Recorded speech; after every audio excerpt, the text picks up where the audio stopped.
L'arôme du safran et du poulet flottait encore dans la salle à manger. La conversation après le dîner était fastidieuse. Mes belles-sœurs riaient. Ces filles, mes nièces, montraient des photos sur leur téléphone portable des appartements que ma belle-mère, Maria José, leur avait offerts cet après-midi-là dans le quartier de Salamanca. « Maman, c'est incroyable », dit l'une d'elles. « Le mien donne sur la place, grand-mère. »« Merci. »« Merci », s'exclama une autre. Ma fille, Carlotta, 15 ans, jouait avec son couteau. Elle ne disait rien. Elle n'avait reçu ni photo, ni clé, ni enveloppe. Ma belle-mère, avec sa coiffure parfaite, souriait avec satisfaction. Son regard passa sur Carlotta, comme si elle était un meuble, un fantôme. Puis il se posa sur moi.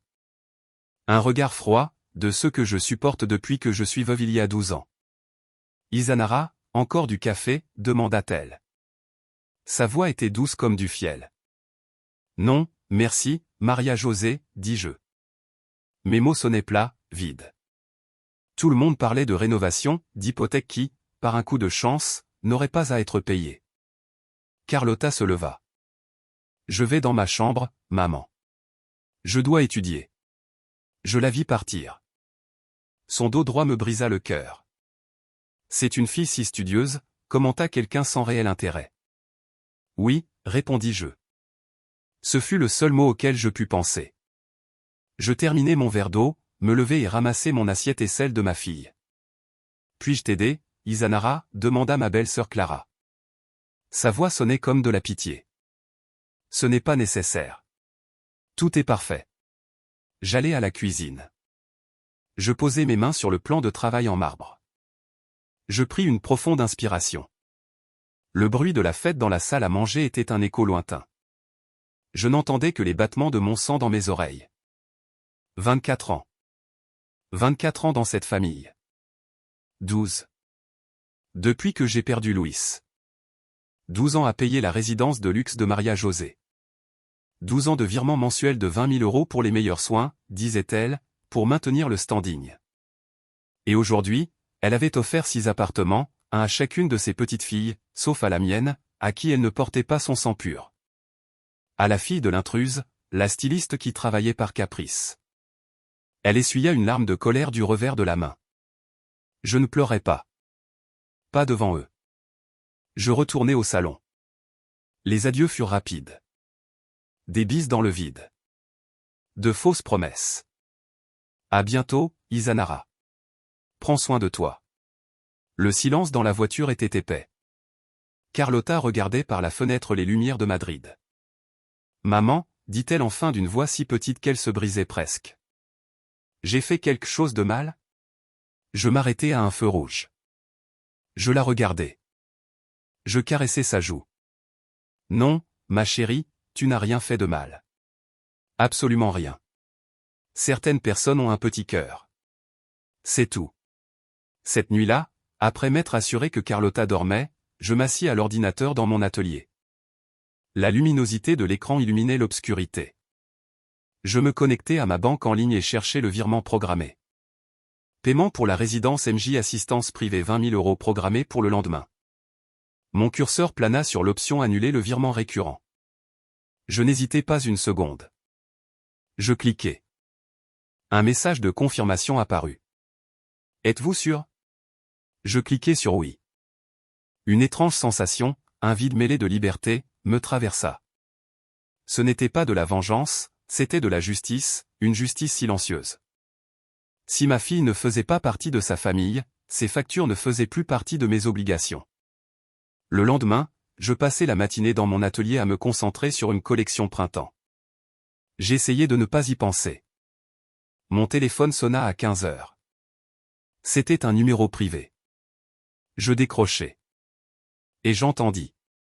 La voix de Maria José tonna à l'autre bout de la ligne, remplie d'une fureur que l'on pouvait presque sentir. Je viens de parler à la résidence. Ils me disent que le paiement de ce mois n'est pas arrivé. Qu'est-ce que cela signifie?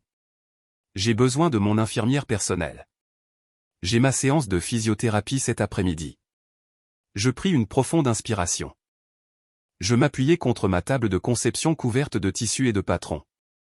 Pourquoi avez-vous annulé, hurla-t-elle. Répondez. J'imaginais son visage rougi par la colère dans son luxueux appartement de la Moraleja. J'imaginais mes nièces jouant avec les clés de leurs nouveaux appartements. J'imaginais Carlotta étudiant silencieusement dans sa chambre et alors je le dis. Une seule phrase, claire, froide, parfaite. Si seules ces petites filles de sang méritent son héritage, alors que ces petites filles de sang paient ses factures, Maria José. Le silence à l'autre bout de la ligne fut absolu. On n'entendait même plus respirer. C'était le silence du monde qui s'arrête, de la maison de cartes de ses privilèges qui s'effondre. Je raccrochai le téléphone. Je ne criais pas. Je ne jetais rien.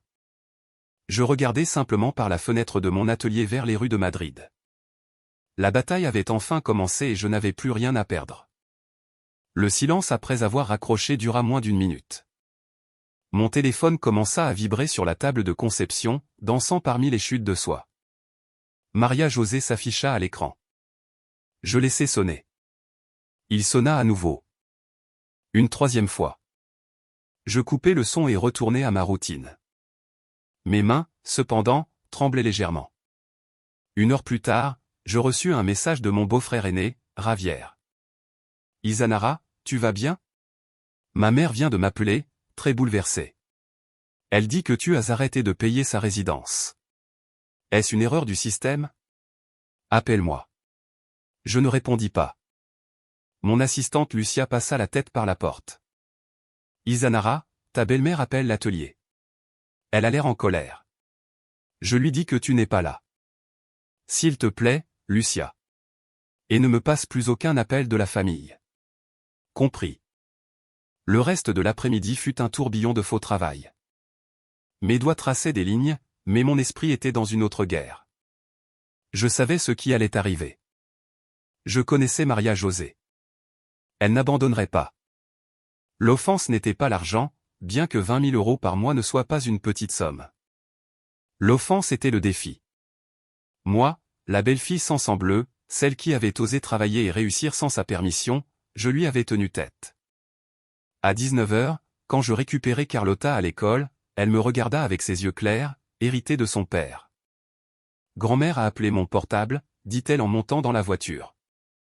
J'étais figé. Quoi?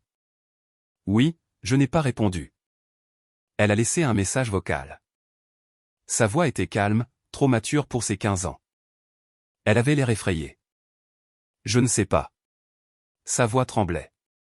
Elle disait qu'elle avait besoin de me parler de quelque chose d'important concernant la famille. Carlotta haussa les épaules. Je l'ai bloquée, Carlotta, n'est-ce pas?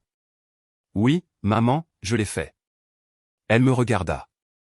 Je ne veux pas entendre ses excuses ou ses mensonges. Aujourd'hui à l'école j'ai pensé aux appartements et j'ai compris. Je ne lui ai jamais importé. C'est pourquoi je ne veux pas non plus lui importer. Sa douleur, transformée en une froideur si adulte, me brisa le cœur plus que n'importe quelle larme. Je suis désolé, ma chérie. Ne le sois pas. Tu as toujours été là. Tu es assez famille. Cette nuit-là, pendant que nous mangions une tortilla, la sonnette de mon appartement dans le quartier de Chambry retentit. Ce n'était pas l'heure des visites. J'allais ouvrir. C'était Clara, ma belle-sœur la plus jeune. Elle semblait agitée. Isanara, nous devons parler. Ce n'est pas le bon moment, Clara, s'il te plaît. C'est pour maman. Elle fait quelque chose de fou. Je la laissai entrer. Elle s'assit sur le bord du canapé sans enlever son manteau. Elle a convoqué une réunion de famille. Demain à 12 h chez elle à la Moraleja pour tout le monde, y compris toi et Carlotta. Nous n'irons pas, tu dois y aller. Si tu n'y vas pas, ce sera pire. Elle dit des choses. Clara tripotait nerveusement son sac. Quelle chose? Que tu es une chercheuse d'or, que tu n'as épousé Louise que pour son argent, que maintenant que Carlotta n'a pas reçu d'héritage, tu l'as punie. Elle remplit la tête de tout le monde de bêtises. Même Javier commence à avoir des doutes. Un rire amer m'échappa. Chercheuse d'or, moi. Qui a payé sa résidence de luxe pendant les 12 dernières années? Clara, toi, Javier, quelqu'un d'autre? Clara baissa le regard. Nous contribuons tous d'autre façon. De quelle façon? Ma voix était maintenant tranchante. En lui rendant visite à Noël, en l'appelant pour son anniversaire, pendant que je signais virement après virement pour quelle est la meilleure infirmière, la meilleure thérapie, le meilleur chef. C'est ça, votre contribution? C'était ton devoir, murmura Clara, sans conviction. J'étais sa belle-fille. Mon devoir a pris fin quand elle a refusé à ma fille, sa petite-fille, le même traitement qu'aux autres. Il a pris fin quand elle a clairement fait comprendre que seul le sang compte, alors que le sang la soutienne. Clara se leva, pâle. Izanara, cela va la tuer. Non, l'orgueil ne tue pas, il rend seulement aveugle. J'ouvris la porte. Dis à ta mère que nous n'irons pas à sa réunion et que si elle veut discuter des factures, elle peut me les envoyer. Je les paierai proportionnellement. Une 6e partie. Les 5 autres parties pourront être payées par les parents des 5 autres petites filles. Les vrais de sang. Clara partit sans rien dire d'autre. Son expression était de pure terreur. Pas de terreur pour la santé de sa mère. Terreur que soudain le fardeau financier, le vrai, retombe sur ses épaules. Le lendemain, à midi, mon téléphone explosa. Appel manqué de numéros familiaux, message. Izanara, c'est une honte. Ravière. À quoi pensais-tu? Mon autre belle-sœur, Pilar. Maman, elle pleure. Tu détruis la famille. Clara encore. Je ne répondis pas. Je bloquai les numéros un par un. À 13h, la bombe tomba. Un appel d'un numéro inconnu. Je répondis, pensant que c'était un client. Madame Izanara Mendoza, une voix féminine professionnelle. Oui, je vous écoute. J'appelle de la résidence Los Jardines de la Moraleja. Concernant le contrat de soins complet de Madame Maria José de la Fuente, son contrat premium, payable par vous, a été annulé. Madame de la Fuente a décidé de passer à un forfait de base fourni par la Sécurité sociale et a demandé un transfert vers une chambre standard. Le processus nécessite la signature d'un membre de la famille en tant que tuteur légal et payeur à ce jour. Je l'interrompis, le cœur battant. Vous dites que ma belle-mère veut quitter la suite et les soins privés. C'est exact. Il semble que ce soit une décision motivée par des circonstances financières soudaines. Mais sans votre signature en tant que partie responsable précédente, nous ne pouvons pas procéder au transfert. Elle insiste. Elle est très bouleversée. Maria José jouait le tout pour le tout. Un coup de maître pour le spectacle. La belle-fille cruelle devenait pauvre, et elle, noble et digne, se contentait de la maigre sécurité sociale. La pression familiale sur moi serait insupportable. Madame Izanara, dit à la dame de la Fuente, dis-je, mesurant chaque mot, que je signerai les papiers de transfert au moment où je recevrai, par écrit et notarié, l'engagement des 5 autres enfants de couvrir équitablement le coût du forfait premium dont elle a bénéficié pendant 12 ans. Jusqu'à ce moment, selon le contrat, elle a toujours droit à cette suite. Dites-le lui. Sur ces mots, je raccrochai. Ma respiration était saccadée. La bataille n'était plus silencieuse, maintenant c'était une guerre ouverte, et Maria José avait lancé la première grande offensive publique. Quelques minutes plus tard, le téléphone sonna à nouveau. C'était un message de Clara, cette fois dans un groupe de discussion familiale où je n'avais pas encore été retiré. Il disait simplement, Madame a fait un malaise. Il l'emmène à l'hôpital Ramon y Cajal. Venez tous. Un selfie flou accompagnait le message. Il montrait une Maria José pâle sur une civière avec une couverture thermique. Son regard, dirigé vers l'appareil, était, même dans son apparente faiblesse, un regard de pur triomphe. Carlotta, qui lisait le message par-dessus mon épaule, soupira profondément. Tu n'y vas pas, n'est-ce pas, maman? Je regardais la photo. Je regardais ma fille. La chambre d'hôpital était, sans aucun doute, privée. Et la facture arriverait tôt ou tard. Si, ma chérie, dis-je en prenant mon sac. J'y vais précisément pour cette raison. J'y vais. L'hôpital Ramon y Cajal sentait le désinfectant et la peur, une odeur que je me rappelais trop bien de la longue maladie de Louis. Je trouvais la famille regroupée dans la salle d'attente au 3e étage, le service de cardiologie, l'étage privé, bien sûr. Ravière se jeta sur moi dès qu'il me vit. Où étais-tu? Nous sommes ici depuis des heures. Maman a eu un pic de tension grâce à toi. Mes deux autres belles-sœurs, Pilar et Martha, me regardèrent avec des yeux glacés. Mes beaux-frères évitèrent mon regard, étudiant le sol carrelé. Et Carlotta demanda à Clara avec une douceur feinte, à la maison, en train d'étudier.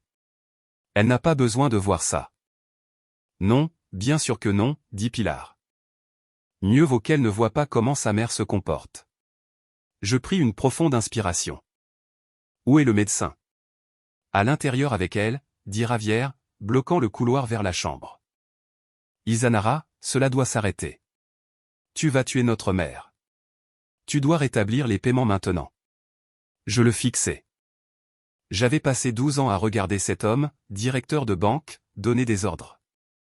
12 ans à baisser la tête. Non. Le mot résonna dans le couloir silencieux. Tout le monde s'arrêta. Que as-tu dit? J'ai dit non, mais je vais te faire une offre, Ravière. Tu paies la moitié, 10 000 par mois. Je paie l'autre moitié. Et tes sœurs peuvent mettre les 4 autres. Ainsi, nous s'y partageons. C'est ridicule, explosa Martha. Nous n'avons pas ce genre d'argent liquide. Moi, je l'avais, dis-je, ma voix calme et tranchante, pendant 12 ans. Et je l'avais pendant que vous installiez une piscine dans votre maison à la montagne et que Ravière achetait son dernier Porsche, ou je me trompe? Un silence gênant s'installa. Il savait que je n'avais pas tort. À ce moment-là, la porte de la chambre s'ouvrit. Un médecin en blouse blanche sortit. Nous nous précipitâmes tous. La famille de Madame de la Fuente est stable. C'était une forte hausse de tension, aggravée par une situation de stress émotionnel extrême. Elle a besoin d'un repos absolu. Pouvons-nous la voir? Demanda Clara. Seulement l'un d'entre nous. Brièvement. Le médecin regarda le portrait familial. Son regard se posa sur moi, la seule qui ne pleurait ni ne luttait. Vous êtes la belle-fille, dit rapidement Ravière. Entrez, mais seulement vous. Elle a demandé Izanara. Le soulagement dans la pièce était palpable. Elle avait demandé après elle. Son arme secrète, son maître chanteur émotionnel. Il devait penser, la coupable va entrer, voir la pauvre vieille malade et céder. J'entrai. La chambre était spacieuse, avec vue. Maria-Josée était pâle, affaissée contre les oreillers, une perfusion dans le bras. Elle paraissait petite, fragile, une performance magistrale. Izanara, murmura-t-elle d'une voix brisée, tendant une main tremblante. Ma fille, je suis désolé. Je m'approchai du lit, mais ne pris pas sa main. Je la laissai suspendue en l'air jusqu'à ce qu'elle la retire, feignant la douleur. Le médecin dit que vous ne devez pas vous énerver, Maria-Josée. Comment ne pas m'énerver? Tu me tues. Tu me prends tout, tu me laisses à la rue. Sa voix monta, mais ses yeux étaient secs, calculateurs. Je ne t'ai rien pris. J'ai arrêté de te donner quelque chose. Il y a une différence. C'est mon argent. L'argent de la famille. Quelle famille? Demandai-je sans élever la voix. La famille qui aujourd'hui a partagé des appartements d'un demi-million de dollars entre ses petites filles, en oubliant délibérément l'une d'elles. Cette famille peut payer tes factures. Son masque de fragilité se fissura, montrant sa colère habituelle. Carlotta n'est pas comme les autres. Elle n'a pas notre nom de jeune fille. Son père, tais-toi, tranchai-je. Et pour la première fois, ma voix résonna dans la chambre. Ne prononce pas le nom de mon mari. Tu n'en as pas le droit. Elle s'enfonça dans les oreillers, feignant une crise d'étouffement. Oh, mon cœur. Ton cœur est aussi solide que ton orgueil, Maria-Josée, et laisse-moi te dire quelque chose, signe. Je vais signer le transfert vers la chambre standard, et je vais payer un 6e de l'ancienne facture à temps. Pas un euro de plus. Si tu veux ton infirmière privée, laisse tes enfants la payer, tes propres enfants. Ses yeux s'élargirent, remplis d'une haine pure. Tu es une sorcière, une chercheuse d'or, et Louis aurait honte de toi. La douleur fut physique, un poignard dans mon flanc, mais je ne fléchis pas. Louis m'aimait et aimait sa fille, et il serait fier que j'ai enfin mis fin à ta tyrannie. Je me retournai. En ouvrant la porte, je trouvai les oreilles de toute la famille collées contre elle. Ils reculèrent honteux. Elle a eu une autre crise, annonçai-je à voix haute pour que tout le monde entende. C'est votre faute, pour avoir écouté là où vous ne deviez pas, le médecin dit que nous devrions rentrer chez nous. Seule une personne peut rester. Clara, puisque tu habites le plus près, reste. Je te relèverai demain, Pilar. Après-demain, Martha. Ravière, toi jeudi et ainsi de suite. Détour. Ce que devrait être une famille. Et toi, demanda Ravière d'un air de défi. J'ai déjà fait 12 ans de garde seule. Maintenant c'est votre tour. Aussi, je dois aller chercher ma fille, à qui vous n'avez pas donné d'appartement.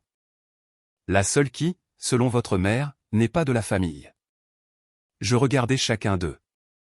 Profitez des vues depuis vos nouveaux appartements. Je suis sûr qu'elles sont superbes d'ici, de l'hôpital. Je partis, laissant un silence de mort derrière moi. Ils ne me suivirent pas. Le lendemain j'étais dans mon atelier quand Lucia entra pâle. Izanara. Il y a une femme, elle dit qu'elle est journaliste pour Ola Magazine ou quelque chose comme ça. Elle veut te parler. Un frisson me parcourut le dos. Maria José n'avait pas perdu de temps. Elle avait appelé la presse People. Son dernier coup, détruire ma réputation. Dis-lui que je ne suis pas là. Il y a aussi un homme du monde. Ils disent qu'ils ont une plainte familiale pour un cas d'abandon de personnes âgées et que ton nom est apparu. Je pris une profonde inspiration. La guerre avait escaladé. Maintenant c'était public. Elle avait sorti son artillerie lourde, le mépris social. Dans leur monde, ce que les gens diraient était plus mortel que n'importe quel fait. Ne leur parle pas. Ferme la porte et s'il te plaît appelle mon avocat. Ton avocat. Oui. Dis-lui que j'ai besoin qu'il rédige une déclaration et qu'il trouve tous les reçus de paiement, tous les virements vers la résidence Los Jardines de la Moraleja des 12 dernières années. Un petit sourire féroce se dessina sur mes lèvres. Si elle voulait une guerre médiatique, elle l'aurait, mais à mes conditions. Je n'allais pas être la belle-fille sans cœur. J'allais être la femme qui avait financé silencieusement le luxe de sa belle-mère pendant 12 ans, seulement pour que sa belle-mère récompense toutes ses petites filles, sauf la sienne. Et juste au moment où j'allais prendre le téléphone pour appeler l'avocat moi-même, il sonna. C'était un numéro inconnu. Je décrochai prudemment. Izanara Mendoza. Une voix masculine, sérieuse, professionnelle. Oui. De la part de qui? De l'agence fiscale. Nous devons programmer un rendez-vous avec vous. Il concerne une série de gros virements bancaires non déclarés effectués au cours des dernières années. Une plainte anonyme a été déposée. Votre belle-mère. Apparemment. Je raccrochai le téléphone. Le monde s'arrêta. Maria José n'était pas seulement allée à la presse, elle était aussi allée aux impôts. J'étais prête à ramper en enfer, même si cela signifiait exposer la fortune familiale à une inspection. C'était son échec et mat. Je regardais par la fenêtre de mon atelier. Madrid brillait sous le soleil de l'après-midi et soudain tout semblait incroyablement fragile. Mon entreprise, ma réputation, ma tranquillité d'esprit. Maria José, depuis son lit d'hôpital, venait de franchir une ligne sans retour, et je devais décider à cet instant précis si je me rendais ou si je contre-attaquais avec tout ce que j'avais. Je pris le téléphone et composai le numéro de ma fille.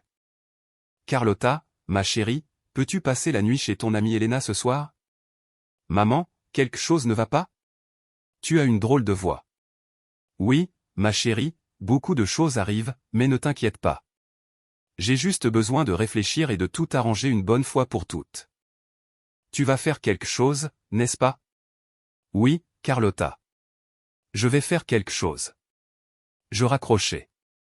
Puis je composai un autre numéro, celui de mon comptable. Sergio, c'est Izanara.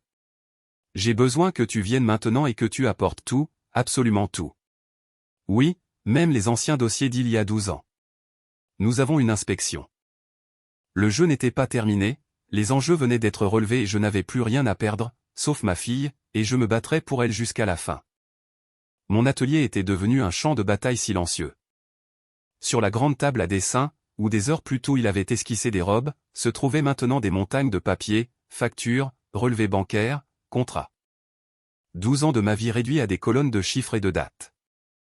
Sergio, mon comptable, avait les yeux cernés. Il était arrivé en moins d'une demi-heure. Izanara, c'est de la folie. Une inspection fiscale sur cette base est très grave. Je sais, Sergio, c'est pour ça que tu es là. J'ai besoin de savoir si j'ai fait une erreur quelque part. S'il y a quelque chose que je n'ai pas déclaré. L'homme, méticuleux et calme, commença à séparer les dossiers. Mon avocate Laura, une femme d'une cinquantaine d'années en tailleur-pantalon et au regard de faucon, prenait des notes sur sa tablette. Les heures passèrent. Le café de la cafetière dans le coin s'épuisa. Dehors, Madrid s'endormit. À l'intérieur, on n'entendait que le bruissement du papier et le tapotement des doigts de Laura. Ici, dit soudain Sergio en levant la tête. Sa voix sonnait étrange. Le virement mensuel vers Los Jardines de la Moraleja. Exactement 20 000 €. 5 jours ouvrables chaque mois. Oui, confirmai-je. Et il est déclaré comme dépense déductible. Dans ta déclaration fiscale, il est listé comme soin pour un membre de la famille à charge. Tu as inclus le certificat d'invalidité de l'année 7, le rapport médical. Tout est en ordre. Je clignai des yeux. Complètement en ordre. Tu as même surpayé. Dans les premières années, quand le coût était de 18 000, tu virais 20 juste au cas où, jusqu'à ce qu'il régularise le prix. Sergio me montra une feuille avec ses notes. Izanara, non seulement tout est déclaré, tu as payé des impôts sur cet argent. C'est de l'argent propre de ton entreprise, pas un don louche. Un immense soulagement, presque vertigineux, me submergea, mais il dura une seconde. Cela n'arrêtera pas le trésor, dit Laura sèchement. Une plainte anonyme déclenche une procédure. Ils viendront, ils vérifieront, mais avec cette documentation ce sera une procédure rapide. Et ta belle-mère a peut-être un plus gros problème. Comment? Fausse accusation. Et quelque chose de plus. Laura prit l'un des plus anciens dossiers. Voici les reçus justifiant la résidence. Détaillé. Physiothérapie. Infirmière. 24 heures. Chef privé. Nettoyage de la suite. Tout correspond à tes virements. Son doigt atterrit sur une ligne. Mais ces reçus des années 3 à 9 incluent un concept pour des traitements de réadaptation cardiaque spécialisés. 3 séances hebdomadaires. Je m'approchai. Oui. Après sa première alerte, le médecin l'avait prescrit. Laura eut un sourire froid. Selon le rapport médical joint que tu as, signé par le docteur Vergara, 2 séances hebdomadaires étaient recommandées. Et selon les registres que j'ai pu demander en ligne, j'ai un contact au Conseil de l'Ordre des médecins. La dame de la Fuente n'a assisté qu'à une thérapie physique générale par semaine pendant cette période, jamais à une réadaptation cardiaque spécialisée. L'air s'épaissit. Sergio siffla doucement. Tu dis que? Je dis, continua Laura, que la résidence a pu facturer un service non fourni, ou alternativement, que quelqu'un détournait cet argent supplémentaire. 3 000 € par mois pendant 6 ans. Cela fait 216 000 €. Le chiffre flotta dans la pièce comme une bombe sur le point d'exploser. Ce n'est pas possible, murmurai-je. Elle se plaignait constamment des prix, disant que tout était extrêmement cher. Et qui gérait la relation avec la résidence, demanda Laura. Qui signait les papiers? Qui parlait à l'administrateur? Maria José. Toujours. Elle disait que c'était pour sa santé, sa vie privée. Je me contentais de payer. Eh bien, peut-être qu'elle ne payait pas seulement pour sa santé. Laura ferma le dossier d'un coup sec. Cela change les choses, Izanara. De belle-fille impitoyable, tu pourrais devenir la belle-fille trompée. Pendant des années j'ai senti un vide dans l'estomac. Ce n'était pas seulement de la méchanceté, c'était quelque chose de pire. C'était elle-même. Pendant que je travaillais nuit et jour pour développer ma marque, pensant que je prenais soin de cet argent, elle pouvait le détourner. Pourquoi? Pour acheter les appartements qu'elle a offerts. Mon téléphone vibra. C'était clair. Je laissai sonner. Il vibra à nouveau. Un message. Izanara, s'il te plaît, nous devons parler. Ce n'est pas à cause de ma mère, c'est à cause d'autre chose. L'agence fiscale. Ravière dit que l'inspection pourrait s'étendre à tout le monde, aux entreprises de tous. Réponds. Je montrai le message à Laura. Elle hocha la tête. La peur est un grand motivateur. Maintenant la famille a peur de son ombre. Quel est le moment pour négocier? Mais pas de faiblesse, de force. Tu as les comptes, tu as la discordance dans les factures, tu as la fausse accusation, et tu as la presse qui attend aux portes. Demain à 10 heures dans mon cabinet. Convoque qui a le pouvoir de décision dans cette famille, habituellement l'aînée Ravière et Maria José elle-même. Si le médecin la laisse sortir quelques heures, dis-leur de venir ou d'en assumer les conséquences. Et s'ils ne viennent pas? Laura sourit, un sourire qui n'atteignit pas ses yeux. Alors, à 11 heures j'aurai une conférence de presse avec quelques journalistes sérieux, pas de magazine People, mais d'économie. Je leur donnerai une histoire d'appropriation, de fausses factures et de harcèlement fiscal au sein d'une famille de la haute société madrilène. Ils vont adorer. Quand Sergio et Laura partirent, il était déjà tôt le matin. Le calme était absolu. Je regardais les papiers éparpillés. 12 ans. 216 000 € qui avaient peut-être disparu. De l'argent qui aurait pu être l'université de Carlota à l'étranger, un voyage, une pause. J'envoyais à Clara, court et précis. Cabinet de l'avocate Laura Marquez, rue Serrano 150. Demain à 10 heures. Objet, régularisation de la situation familiale et fiscale. Présence essentielle de Ravière et de ta mère. Si sa santé le permet. S'ils ne viennent pas, il y aura une conférence de presse à 11 heures. La réponse arriva en moins d'une minute. Conférence de presse, tu es folle? Tu vas détruire la famille. Je répondis. La famille est déjà dévastée. Je ne fais que ramasser les morceaux de verre. J'éteignis mon téléphone. Je m'appuyai contre la fenêtre. La ville dormait, indifférente à ma guerre privée. Je pensais à Carlota. Dormant chez son ami, loin de tout cela, c'était la seule chose importante, préserver son monde, son avenir. Le lendemain, à 9h55, j'étais devant l'immeuble de verre et d'acier de la rue Serrano. Je portais un simple tailleur-pantalon noir, une armure. À 10 heures précises, un taxi freina brusquement. Ravière et Clara descendirent, aidant Maria José. Elle était pâle, appuyée sur une canne, élégamment habillée, mais sa main tremblait. Quand elle me vit, son regard fut comme un dard empoisonné. J'espère que cela en vaut la peine, grogna Ravière en passant devant moi sans me regarder. Oh, cela en vaudra la peine, dis-je. En ouvrant la porte du cabinet. Laura nous accueillit dans une salle de réunion froide et minimaliste. Elle n'offrit pas de café. Il n'y avait pas de place pour la courtoisie. Messieurs, soyez brefs. Madame. Izanara m'a autorisé à médier les événements. Laura étala des copies des relevés bancaires. 12 ans de paiement. Tout déclaré. Le trésor n'obtiendra rien. Vous, Madame de la Fuente, cependant, avez un problème. Elle glissa les factures de la résidence vers elle, avec le concept souligné en rouge. Réadaptation cardiaque spécialisée 3 fois par semaine pendant 6 ans. Selon votre historique médical, vous n'avez jamais reçu une telle thérapie. Pouvez-vous expliquer où est allé cet argent? 216 000 €. Le silence fut si épais qu'on aurait pu le couper. La couleur disparut du visage de Maria José. Pas à cause de la maladie, mais de la panique.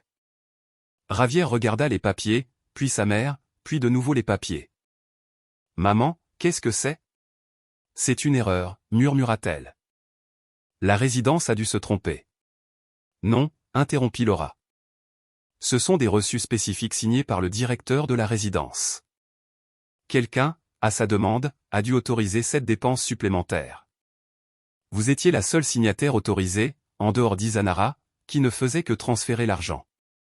Si c'était une erreur de la résidence, c'est une fraude, et en ne la signalant pas et en bénéficiant, vous seriez complice. Si c'était votre ordre, c'est un détournement. Ravière porta la main à son front. Mon Dieu. Il y a plus, continua Laura, imperturbable. La plainte anonyme auprès du fisc est un délit, et Izanara pourrait vous poursuivre pour fausses déclarations et harcèlement. Avec ces preuves elle gagnerait. Clara regarda sa mère avec horreur. Maman, tu as fait ça? Tu as pris cet argent? Maria José ne dit rien. Elle fixa intensément la table. Son orgueil brisé, sa façade fissurée. Que voulez-vous, demanda Ravière d'une voix rauque. S'adressant à moi pour la première fois sans colère, seulement avec lassitude. 3 choses, dis-je. D'abord, vous retirez immédiatement la plainte auprès du fisc. Toi, Ravière, en tant qu'avocat, tu t'en occupes. Deuxièmement, une déclaration familiale signée par tout le monde, y compris Maria-José, expliquant que c'était un malentendu, que j'ai toujours rempli mon devoir et que Carlotta est une petite fille aussi aimée que les autres. Qu'elle soit publiée ou nécessaire. Et la troisième, demanda Ravière avec résignation. La troisième, c'est l'argent. Je ne veux rien récupérer. Je considère ces 216 000 € comme l'héritage de Carlotta, celui qu'elle n'a jamais reçu. En échange, je continuerai à payer ma 6e partie de la facture de la résidence, pas 1 euro de plus. Et vous 5 vous occuperez du reste dans les 24 heures. Où toutes ces photocopies et les papiers que je montrerai iront à la presse financière et à un tribunal. Maria-José leva les yeux. Ses yeux, autrefois remplis de haine, ne montraient maintenant que la défaite. Et quelque chose de pire. La peur. Peur de la prison. Peur du scandale royal. Peur de tout perdre. D'accord, murmura-t-elle presque inaudible. Non, maman, tu ne peux pas, commença Clara. Tais-toi, cria Maria-José avec une dernière lueur de son ancien caractère. C'est juste. Le mot brûla sa langue. Elle me regarda. Mais je veux une chose en retour. Tu n'es pas en position de demander quoi que ce soit, dis-je.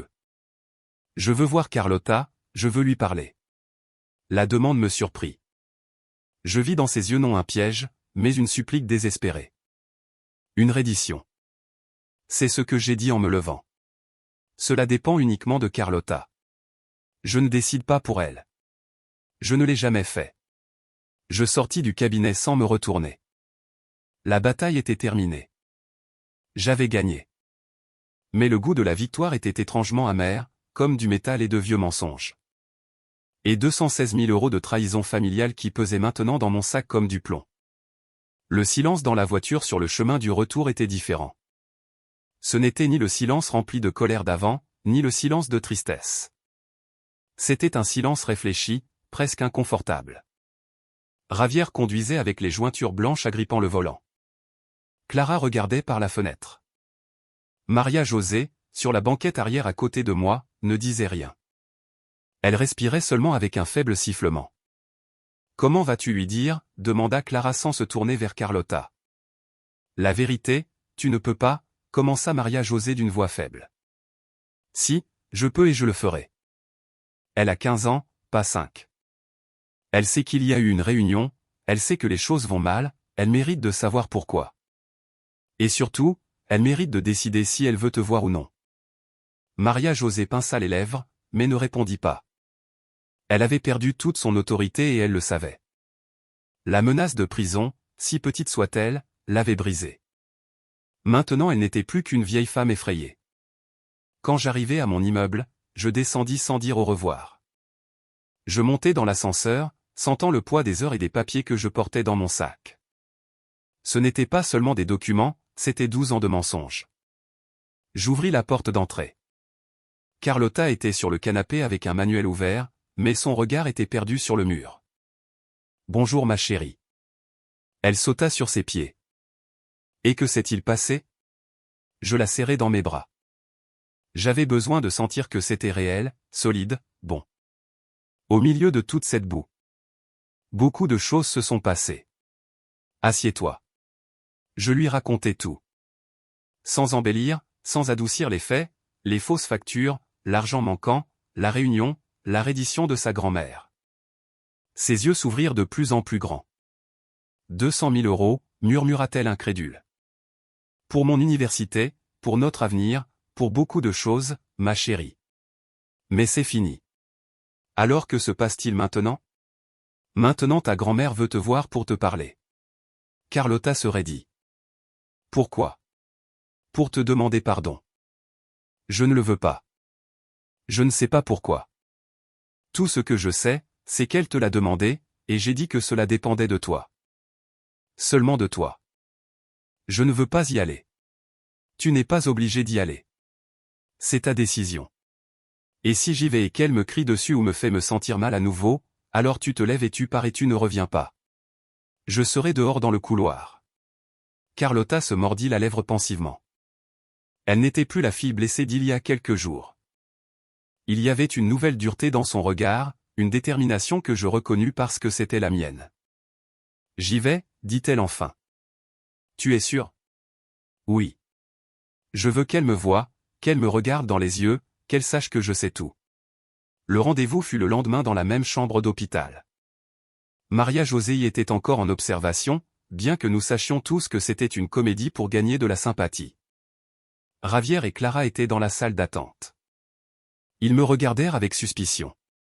Quand nous arrivâmes, Carlotta portait un jean et un sweatshirt, son armure d'adolescente. Elle était sérieuse, le dos droit. C'était ma fille, mais à ce moment elle semblait une étrangère, une jeune guerrière se préparant pour la bataille. « Veux-tu que j'entre avec toi » demandai-je devant la porte. « Non, seul. » Je hochai la tête. Elle ouvrit la porte et entra. Je restai de l'autre côté, appuyé contre le mur, le cœur dans la gorge. Je n'entendais rien, juste un murmure bas. À l'intérieur de la chambre, Carlotta s'arrêta au pied du lit. Maria-José paraissait plus petite que jamais, pâle contre les oreillers blancs. Elle tenta un faible sourire. « Carlotta, c'est si gentil que tu sois venue. »« Bonjour, grand-mère. » Le titre sonnait étrange, dépourvu de sens. Une simple formalité. « Assieds-toi, ma fille. Je préfère rester debout. Tu as dit que tu voulais parler. Parle. » La franchise de Carlotta fit cligner Maria-José de surprise. Elle s'éclaircit la gorge. « Je voulais te voir. Te expliquer quelque chose. Ma mère m'a déjà tout expliqué. Les appartements, l'argent, les fausses factures. Je sais tout. » Maria-José pâlit encore plus. « Non, ce n'est pas ce que tu penses. Ces factures étaient une erreur administrative. »« Ne mens plus, » dit Carlotta, et sa voix était calme, claire, sans trace de la colère que j'attendais. « Ma mère n'est plus là. Tu n'as pas à jouer la comédie pour elle. Il n'y a que toi et moi. Et maintenant je connais la vérité. Tu as eu 12 ans pour m'aimer, 12 ans pour être ma grand-mère, et tu ne l'as pas fait. Tu as préféré l'argent à mes cousins, à tout avant moi. » « Ce n'est pas vrai, » protesta Maria-José, mais sa voix se brisa. « Tu es très jeune. Tu ne comprends pas les dynamiques familiales, les traditions. » « Quelle tradition ? » ? Celle de mentir, celle de voler. Carlotta avança. « Ma mère a payé une infirmière pour toi pour que tu ailles bien. Et qu'as-tu fait ? Tu as inventé une maladie pour garder l'argent, pour acheter des appartements pour les autres, ce qui t'importe vraiment. »« J'aime toutes mes petites filles, » cria Maria-José, et cette fois de vraies larmes apparurent dans ses yeux. Larmes de rage, d'impuissance. « Non, tu ne m'aimes pas. Tu n'as jamais prononcé mon nom comme tu prononces celui de Sofia ou de Valeria. Tu ne m'as jamais demandé mes cours, mes amis. Tu ne demandais mes notes que pour dire à ma mère qu'elle ne prenait pas bien soin de moi, qu'elle travaillait trop. » Carlotta prit une profonde inspiration. « Je suis venu aujourd'hui pour une raison, pour te dire 2 choses. » Maria-José la fixa, fascinée, terrifiée par la maturité de cette fille qu'elle avait toujours sous-estimée. « D'abord, je ne te hais pas. La haine donne trop de pouvoir à l'autre personne. J'ai seulement pitié de toi parce que tu vas rester seule. Mes cousins t'aiment à cause de tes cadeaux. Mes oncles ont peur de toi. Quand tu n'auras plus rien à donner et plus de peur à instiller, ils partiront. Et alors peut-être te souviendras-tu de moi, la petite fille qui ne t'a jamais rien demandé. » Des larmes coulaient maintenant sur les joues de Maria-José, elle n'était pas pour le spectacle. « Et la deuxième raison, » continua Carlotta d'une voix qui commençait à trembler légèrement, « c'est que je ne veux pas ton pardon et je ne te donne pas le mien. Le pardon est pour ceux qui se repentent, et toi tu regrettes seulement d'avoir été prise. » Elle se retourna et marcha vers la porte. « Attends, » gémit Maria-José. « Ne veux-tu pas ? Ne veux-tu pas savoir pourquoi ?» Carlotta s'arrêta, la main sur la poignée. Elle ne se retourna pas. « Non, dit-elle, je ne m'intéresse pas à ton pourquoi. Parce qu'aucun pourquoi au monde ne justifie de faire sentir à une fille qu'elle n'est pas aimée. » Elle sortit et ferma doucement la porte. En me voyant, ses épaules tremblèrent seulement un instant. Puis elle leva la tête et prit mon bras. Rentrons à la maison, maman. P. Pendant que nous descendions le couloir, Javier et Clara nous regardèrent. Clara ouvrit la bouche pour dire quelque chose, mais le regard de Carlota la fit taire. C'était un regard d'adulte, plein d'une tristesse infinie et d'une détermination absolue. Ce n'était pas le regard d'une petite fille, c'était le regard de quelqu'un qui avait grandi soudainement. Dans la voiture, Carlota éclata en sanglots. Pas un cri hystérique, mais un pleur silencieux, épuisant qui secouait tout son corps. Je la serrai dans mes bras et la laissai pleurer. Je ne dis rien, ce n'était pas nécessaire. Le lendemain, Javier appela. Sa voix sonnait fatiguée, vaincue. Le virement a été effectué. Les 216 000 € sont sur le compte indiqué par ton avocate. Au nom de Carlota, avec intérêt. Merci. Nous sommes en train de rédiger la déclaration. Nous signerons tous. Bien. Il fit une pause. Isanara, qu'a dit Carlota à ma mère? La vérité, Javier, rien que la vérité. Ma mère n'a pas arrêté de pleurer depuis qu'elle est partie. Elle dit qu'elle ne veut voir personne. Pas même moi. Je ne répondis pas. Je ne ressentis aucune satisfaction, seulement un immense vide. C'était une fille si calme, murmura Javier, presque pour lui-même. Je n'ai jamais pensé à elle, tu n'as jamais pensé à elle. Je raccrochai. Je raccrochai et fixai mon téléphone. La victoire était complète. Nous avions l'argent. Nous aurions des excuses publiques. Le pouvoir dans la famille avait changé de main. Mais quand je regardais Carlota, qui était dans sa chambre en train d'écrire dans son journal, les yeux encore gonflés, je sus que le coup avait été terrible. Son enfance, cette bulle fragile d'innocence, avait éclaté pour toujours. Elle avait vu la méchanceté, la cupidité et la fausseté là où est censé régner l'amour inconditionnel. Cette nuit-là, pendant que nous dînions, elle me dit « Maman, je ne veux pas cet argent. » Cela me surprit. « Pourquoi, ma chérie? Il est à toi. » C'est juste. Ce n'est pas juste. C'est de l'argent sale. Volé. Je n'en veux pas. Que veux-tu en faire? Elle le réfléchit un moment. Le donner à une association pour les enfants qui n'ont personne, pour qu'ils ne se sentent pas comme je me suis senti. La boule dans ma gorge m'empêcha de parler. Je pus seulement hocher la tête. Le lendemain, la déclaration arriva par courrier. Elle était froide, légale, mais disait ce qui devait être dit. La famille Fuente Mendoza clarifie que Madame Isanara Mendoza a toujours rempli ses responsabilités familiales. Mademoiselle Carlota Mendoza est une petite fille aussi aimée et précieuse que n'importe quelle autre. Nous nous excusons pour tout malentendu. C'était du papier sans valeur, mais c'était le drapeau blanc de Maria José. Une semaine plus tard je reçus un appel de la résidence. La dame de la Fuente avait annulé le forfait premium. Elle avait été transférée dans une chambre standard, partageant une infirmière avec d'autres résidents. Javier avait signé les papiers. Le premier paiement de sa part était déjà en route. La guerre était terminée. La famille était brisée. Ma fille avait perdu sa grand-mère, et j'avais perdu la dernière illusion que le sang pouvait signifier quelque chose de plus qu'un accident génétique. Mais au milieu des décombres, quelque chose de nouveau, fort et fragile à la fois, était né. Le respect de soi de ma fille.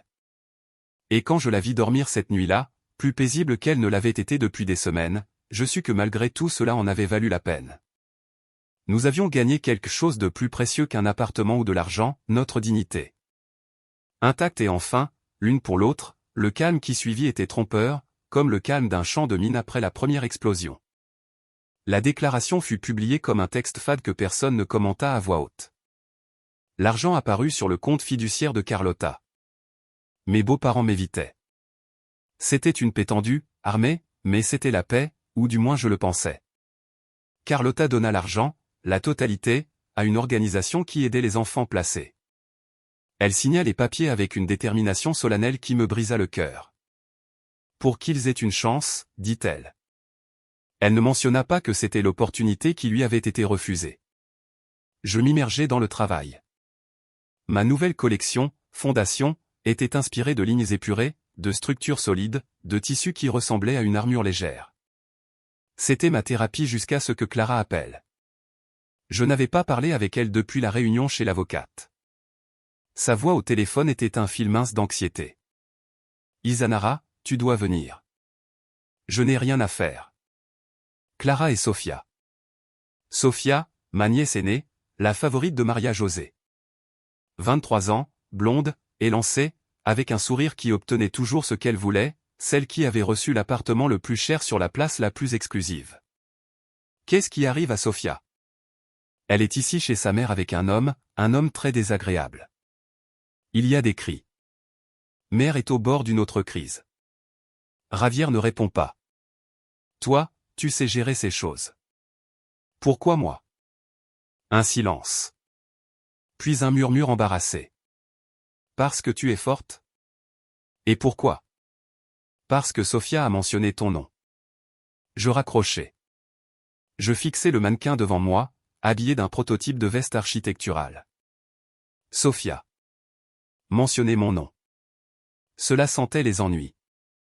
Des ennuis. Gros. J'y allais non pas à cause de Clara ou de Maria-José. J'y allais par pure curiosité morbide et parce qu'au fond une partie de moi voulait voir comment le monde doré des favoris s'effondrait. La maison de Maria-José à la Moraleja sentait l'air conditionné et la peur. Clara m'ouvrit la porte. Son visage était pâle. Ils sont dans le salon. Les voix s'entendaient depuis le hall. Celle de Sofia. Stridente, hystérique, celle d'un homme, sérieuse, menaçante, et celle de Maria-José, faible, suppliante. Ce n'est pas possible. Je lui ai tout donné. Eh bien, cela suffisait, n'est-ce pas, grand-mère? Maintenant l'appartement est à moi et je fais ce que je veux. C'est un prêt usuraire. C'est une affaire. Tu ne comprends rien. J'ouvris la porte du salon. La scène était grotesque. Maria-José, sur son canapé de soie, ressemblait à une poupée cassée. Sofia, debout devant elle, les yeux injectés de sang, se tourna vers moi. À côté d'elle, un homme en costume bon marché avec l'attitude d'un voyou de quartier baissa le regard. Il portait un dossier à la main. « Toi » cria Sofia en me pointant d'un doigt tremblant. « C'est ta faute. »« Tais-toi, Sofia » dis-je avec un calme que je ne ressentais pas. « Qui est cet homme » L'homme sourit, révélant une dent en or. « Ramon, et je ne suis qu'un intermédiaire. Mademoiselle Sofia doit à mes patrons un prêt avec intérêt et a mis ce bel appartement en garantie. » Il tapota doucement le dossier contre la paume de sa main. « Le délai a expiré hier. »« Tu mens. J'ai jusqu'à la fin du mois. » Sofia hurla. « Les conditions ont changé, princesse. Ton investissement n'a pas bien tourné. »« Quel investissement ?» demandai-je. Sofia s'effondra dans un fauteuil, enfouissant son visage dans ses mains. Une affaire qui importe des produits de beauté de Corée. C'était sûr. C'était une arnaque, corrigea Ramon patiemment. Et maintenant, soit tu paies les 80 000 € que tu dois plus les intérêts de retard. Soit demain nous commençons la procédure de saisie du bien. 80 000, cria Maria-José, je t'ai donné l'appartement libre de charge pour que tu y vives, pas pour que tu joues avec. J'avais besoin d'argent pour investir, pour être indépendante. Tu ne me donnes jamais d'argent liquide, seulement des choses, répliqua Sofia avant de se tourner vers moi. Et c'est entièrement ta faute. Si tu n'avais pas fait une telle scène avec grand-mère, si tu n'avais pas annulé ses paiements, elle m'aurait donné l'argent. Elle aurait vendu quelques bijoux, quelque chose, mais elle a peur et ne veut pas se séparer d'un seul euro. Je compris alors. Sofia, habituée à ce que sa grand-mère résolve tout avec son chéquier, avait vu que cette source de financement d'urgence s'était soudain tarie et dans son désespoir s'était tournée vers des usuriers. Combien, demandai-je à Ramon. 120 000 à ce jour. Demain ce sera 125. Maria-José laissa échapper un gémissement. Elle ne les a pas, dis-je simplement. Je sais. C'est pourquoi je suis ici pour prendre possession. Les clés, s'il vous plaît. Ramon tendit la main vers Sofia. Ce n'est pas mon appartement, grand-mère, s'il te plaît. Maria-José me regarda. Dans ses yeux il n'y avait plus d'orgueil ni de colère, seulement de la panique. Et une supplique silencieuse, désespérée, la même que j'avais vue dans les yeux des autres pendant des années, dirigée vers elle. Le cercle se refermait.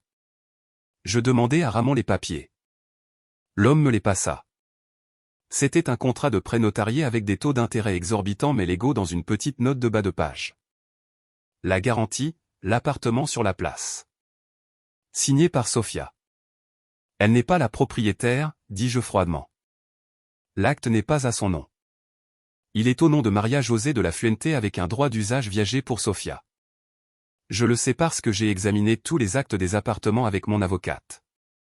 C'était un mensonge, mais un bluff bien monté, avec la certitude que la cupidité de Maria José me donnait, avait une chance de fonctionner. Ramon fronça les sourcils et reprit les papiers. Il vérifia. Sophia pâlit encore plus. Maria José ouvrit grand les yeux, confuse. Je ne quittai pas Ramon des yeux. Si le bien n'est pas à elle, le contrat de garantie est invalide, dis-je. Vous pouvez la dénoncer pour fraude, mais l'appartement n'est pas à vous. Il est à moi, cria Sophia. Grand-mère, dis-leur qu'il est à moi. Maria José tomba. Elle regarda sa petite fille favorite, celle qui avait toujours tout eu, et vit la ruine, l'irresponsabilité, la cupidité pure, et vit la sortie que je lui offrais.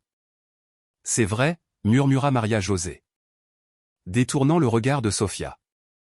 L'appartement est à moi. J'ai seulement laissé Sophia l'utiliser.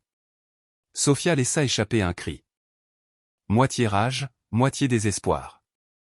Tu me l'as donné et tu l'as hypothéqué à des criminels, rétorqua Maria José avec un dernier éclat d'autorité. Ramon nous regarda toutes les deux, calculant. Un prêt à une fille riche était une bonne affaire. Une bataille juridique de moins avec une vieille dame de la haute société. Il rangea les papiers. Mademoiselle Sophia a 48 heures pour trouver l'argent. Ou nous engagerons une action en justice pour fraude. Et croyez-moi, dit-il en regardant Sophia avec dédain, mes patrons ne sont pas patients. Il partit, laissant derrière lui un silence lourd comme du plomb. Sophia se jeta aux pieds de sa grand-mère. Grand-mère, s'il te plaît, tu dois m'aider. Ils vont me tuer. Maria José la repoussa avec une faiblesse pitoyable. Comment as-tu pu?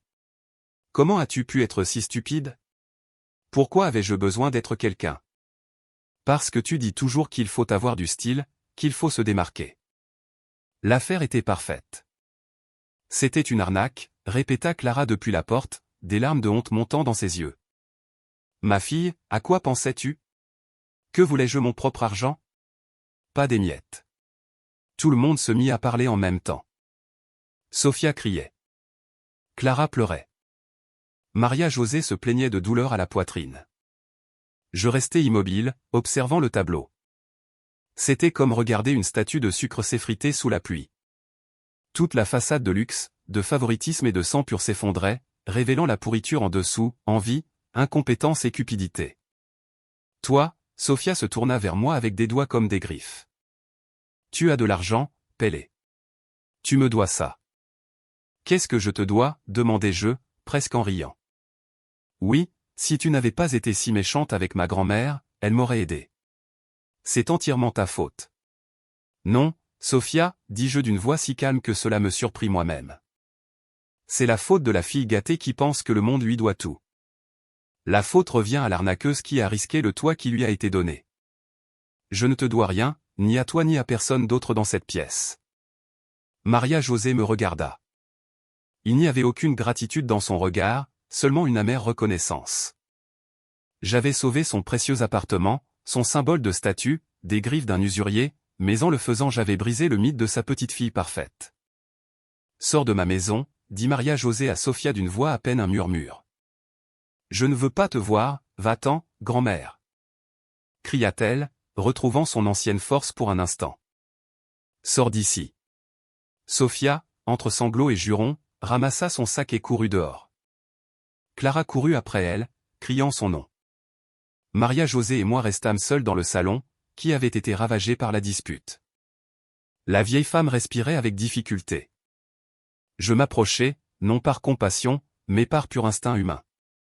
As-tu besoin de ton médicament? Elle hocha la tête. Sans la regarder, je trouvai son sac, lui donnai le médicament et un verre d'eau. Elle but à petites gorgées. Puis elle posa sa tête contre le dossier du fauteuil et ferma les yeux. Tu vois, murmura-t-elle.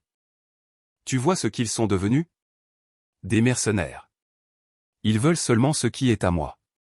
Tu les as élevés comme ça, dis-je, incapable de me contenir. Tu leur as appris que l'amour s'achète avec des cadeaux, que la valeur d'une personne est dans son nom de famille. Sofia n'a fait qu'appliquer la leçon, elle en voulait plus et a tout risqué pour l'obtenir. Ne la défends pas, je ne la défends pas. J'explique. C'est ton œuvre, maîtresse, Maria-José. Elle ouvrit les yeux. Il n'y avait plus de larmes, seulement une lassitude infinie, du vide. Et la tienne, dit-elle, ton chef-d'œuvre a osé me regarder dans les yeux et me dire que mon pardon ne l'intéressait pas. Oui, elle est forte. Oui, comme toi, je ne répondis pas. C'était le plus grand compliment qu'elle m'ait jamais fait. Et cela sonnait comme une épitaphe. Que fais-je maintenant? Demanda Izanara. Et c'était la première fois qu'elle prononçait mon nom sans venin, seulement avec une lassitude abyssale. C'est ta bataille, pas la mienne. J'ai déjà combattu pour la mienne. Ils ne viendront pas. Ravière est en colère. Clara a peur. Les autres s'en moquent. C'était vrai.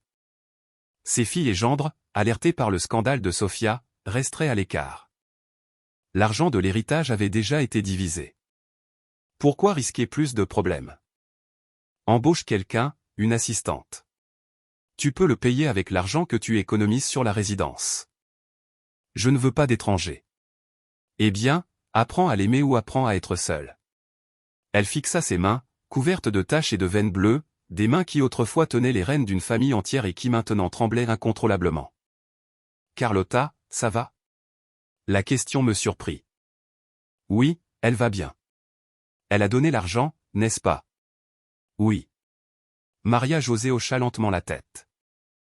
Bien sûr qu'elle l'a fait. Elle est meilleure que nous tous. Il n'y avait plus rien à dire. Je pris mon manteau et sortis. Je m'arrêtai à la porte. Merci pour cet homme. Ce n'était pas pour toi, c'était pour que ces racailles ne mettent pas la main sur l'appartement de ta famille. J'ai encore un peu de fierté. Un soupçon de son ancien sourire moqueur apparut sur ses lèvres. Tu en as toujours eu trop parfois. C'est la seule chose qui nous sauve, dis-je et je partis. Dans la voiture, je pris une profonde inspiration. L'odeur de parfum cher et de désespoir collait encore à mes vêtements. Sofia était dans de vrais ennuis. Maria-José était enfin complètement seule, et moi, incompréhensiblement, je ne ressentais aucune joie, seulement une profonde, immense fatigue. Quand je rentrai à la maison, Carlotta regardait la télévision.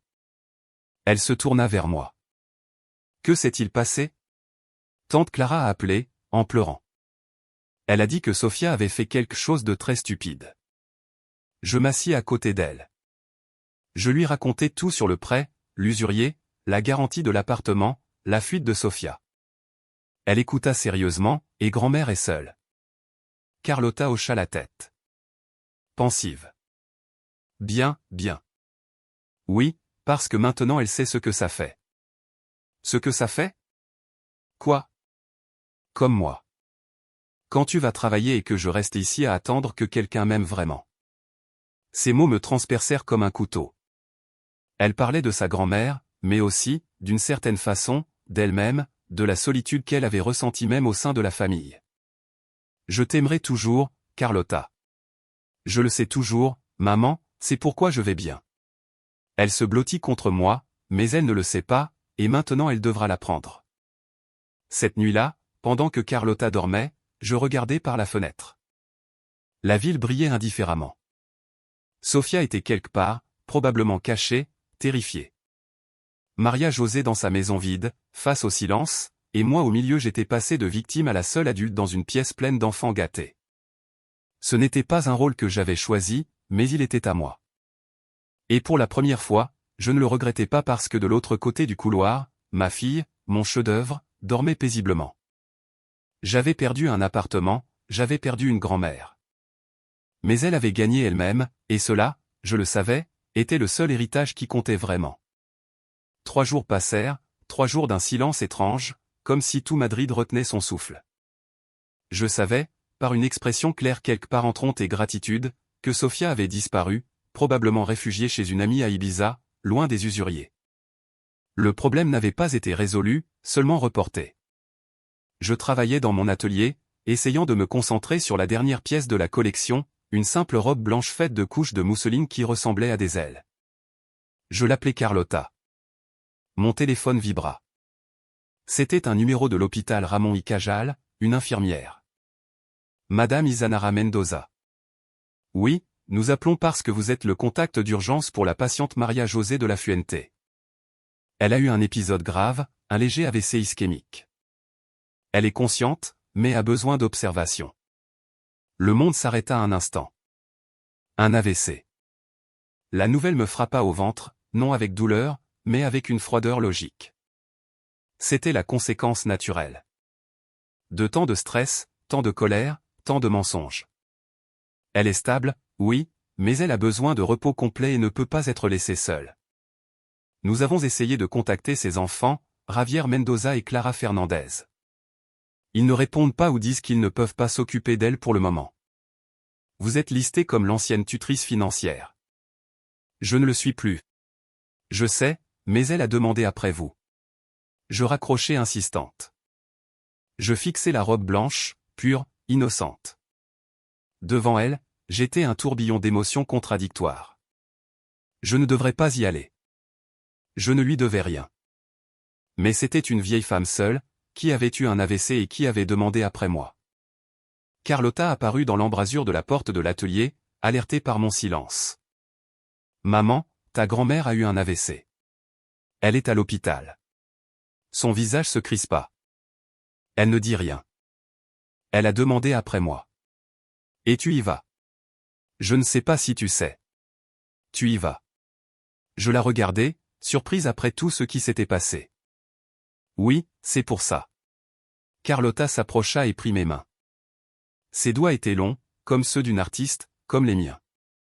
Parce que tu n'es pas comme elle. Tu n'abandonnes pas les gens quand ils tombent. Même s'ils sont tombés tout seuls. J'y allais, pas immédiatement. D'abord j'appelai Javier. Cette fois il répondit. Tu sais ça, dit-il, sa voix lourde d'agacement. Oui. Pourquoi n'es-tu pas là? J'ai une réunion cruciale à la banque. J'irai ce soir. Clara doit emmener les enfants chez le dentiste. Martha est en voyage. Tu as toujours une excuse, dis-je, n'ayant plus l'énergie pour la colère. Ce n'est pas une excuse, c'est la vie. En plus, que veux-tu que je fasse? M'asseoir à côté d'elle et la regarder dormir? C'est pour ça qu'il y a les infirmières. Elle a demandé après moi. Un silence gênant. C'est étrange. Eh bien, si tu veux y aller, vas-y. Tu allégeras notre charge. Je raccrochai avec dégoût.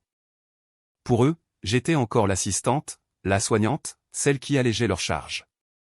Même après tout, l'hôpital sentait la même chose, le même étage, mais cette fois la chambre était partagée. Un rideau vert séparait le lit de Maria José de celui d'une autre vieille femme. Il n'y avait pas de fleurs chères ni de panier de fruits exotiques, juste un vase en plastique avec un œillet fané. Maria José était réveillée. Une partie de son visage semblait légèrement tombante, comme faite de cire fondue. Un bras reposait immobile sur le drap.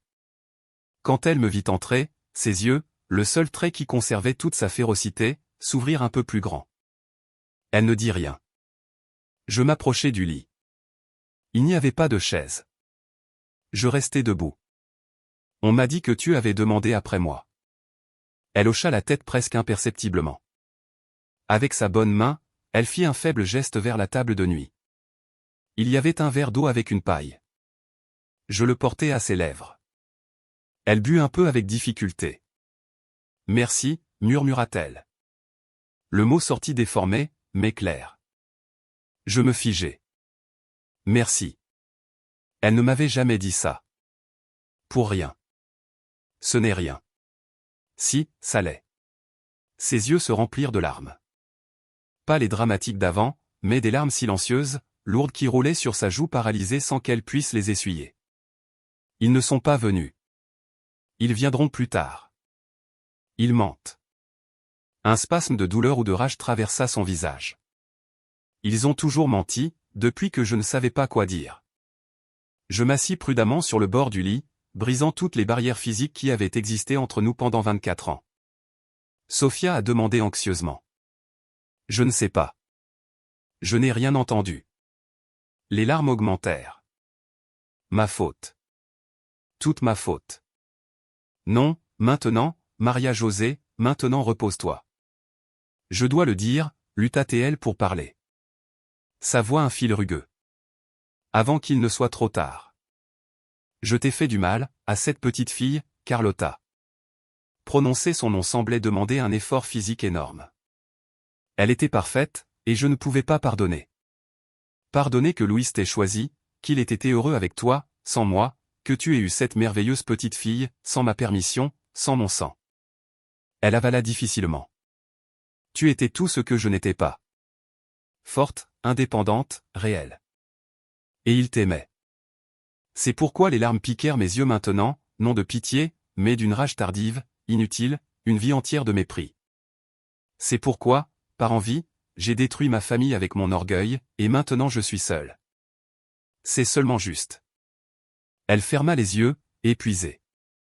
Je pris sa main. Sa bonne main. Elle était froide, comme du papier. Elle ne la retira pas, elle la serra avec le peu de force qui lui restait. Je ne veux pas mourir ici. Seul. Tu ne vas pas mourir. Je veux rentrer à la maison.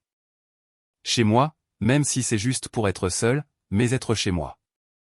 Elle savait ce que cela signifiait. Elle ne pouvait pas vivre seule à nouveau. Elle aurait besoin de soins constants, et personne dans sa famille n'était disposé à les donner. Isanara, murmura-t-elle, ouvrant les yeux. C'était une supplique. La dernière, la plus humble, s'il te plaît. Elle ne me demandait pas de prendre soin d'elle, elle me demandait de la sortir de là, de lui rendre un lambeau de dignité, de ne pas la laisser mourir dans une chambre d'hôpital partagée, abandonnée par les siens. Je vais parler au médecin, dis-je en me levant. Ma voix était rauque. Tu ne m'as pas abandonné, murmura-t-elle presque pour elle-même. Tu ne m'as jamais abandonné, même si tu aurais dû. Je sortis dans le couloir. Les larmes tombèrent enfin, silencieuses et amères. Je pleurais pour la femme brisée dans ce lit. Je pleurais pour mon mari, qui l'avait aimé malgré tout. Je pleurais pour les années perdues, et surtout, je pleurais de soulagement parce qu'à la fin, le monstre n'était rien de plus qu'une vieille femme effrayée, et j'avais été plus forte. Je n'avais pas laissé son poison contaminer mon âme. Je parlais au médecin. L'AVC avait été léger, mais elle avait besoin de rééducation. Elle ne pouvait pas vivre seule. J'expliquai la situation. Le médecin, un jeune homme fatigué, haussa les épaules. S'il n'y a pas de soutien familial, elle devra aller dans un établissement d'aide publique. Pas un de luxe. Un public. Il y a une liste d'attente.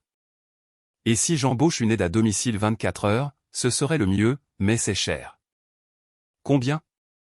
Environ 3 000 € par mois, au minimum. 3 000 €.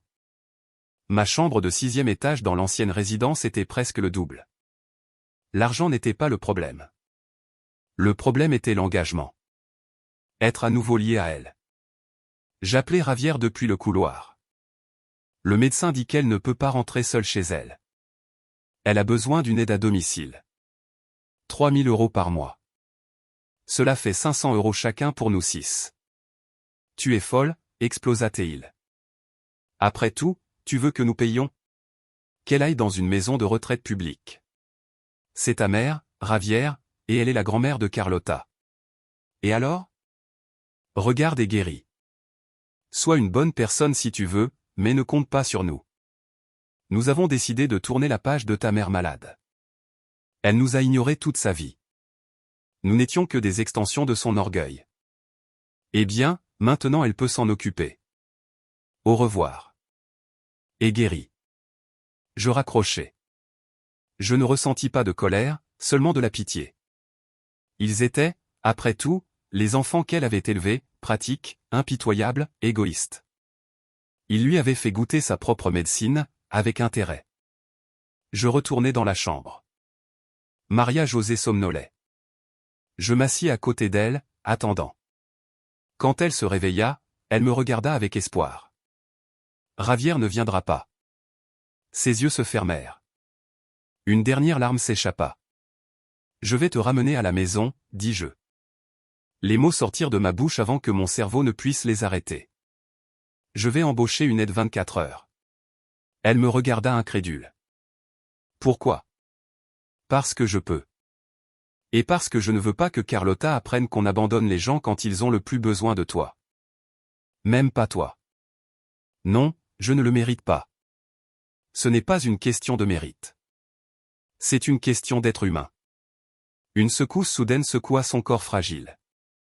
C'était un cri laid, incontrôlé de défaite totale et de gratitude immense, désespérée. Elle pleura pour tout ce qui était perdu, pour tout ce qu'elle avait détruit.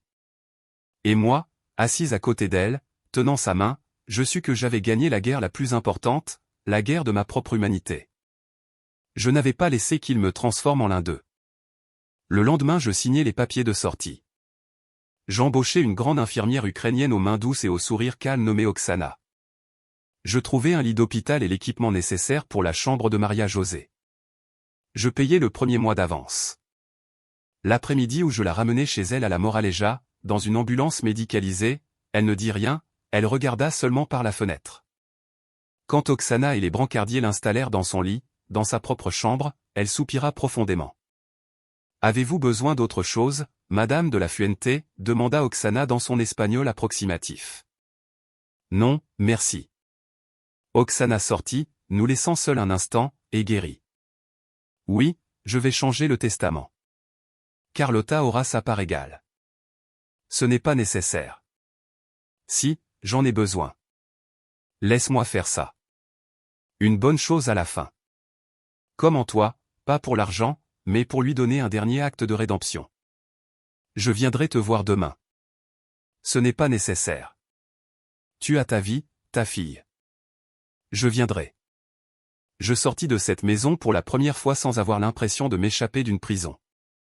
Cela ressemblait à fermer doucement une porte, laissant une vieille femme fragile aux soins d'une gentille étrangère. C'était plus qu'elle n'avait jamais eu. Quand je retournai à mon appartement, Carlotta m'attendait. C'est installé. Oui. Et tu vas la voir? Oui, de temps en temps. Carlotta hocha la tête. Puis elle s'approcha et me serra fort dans ses bras, enfouissant sa tête dans mon épaule. Je suis fier de toi, maman. Je le ferai pour toi, ma chérie, parce qu'à la fin c'était le seul héritage qui comptait, celui de la décence, celui que je lui avais donné et qu'elle, avec sa force silencieuse, me rendait maintenant multiplié. Le cercle de la haine avait été brisé et à sa place restait quelque chose de fragile, fatigué, mais propre, comme la robe de gaze blanche dans mon atelier, déchirée, peut-être, mais belle dans sa fragilité. Et surtout, authentique. 6 mois passèrent, 6 mois pendant lesquels le monde ne s'arrêta pas, mais tourna vers une nouvelle normalité étrange mais stable. Ma collection Cimiento fut présentée à l'IFEMA. Ce fut un succès. Les critiques louèrent son honnêteté structurelle. Ils ne savaient pas combien de vérité il y avait dans ces mots. Carlotta eut 16 ans. Il n'y eut pas de fête familiale. Nous sommes allés toutes les deux à Saint-Sébastien, avons mangé des pinxos et marché sur la plage sous la pluie légère. C'était parfait. Maria José était toujours chez elle avec Oksana. La physiothérapie avait fait de petits miracles. Elle avait retrouvé un peu de mouvement dans le bras et son élocution était presque claire. J'avais l'habitude de lui rendre visite le mardi. Nous ne parlions de rien d'important. Du temps d'une série télévisée. Parfois de Carlotta. C'était une trêve courtoise, sans chaleur, mais sans poison. Elle avait changé son testament, comme elle l'avait promis. Elle m'en montra la copie. Tout était divisé également entre les 6 petits-enfants, y compris Carlotta.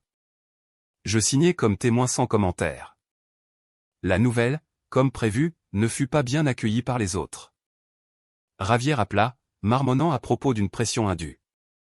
Clara marmonna quelque chose à propos d'influence.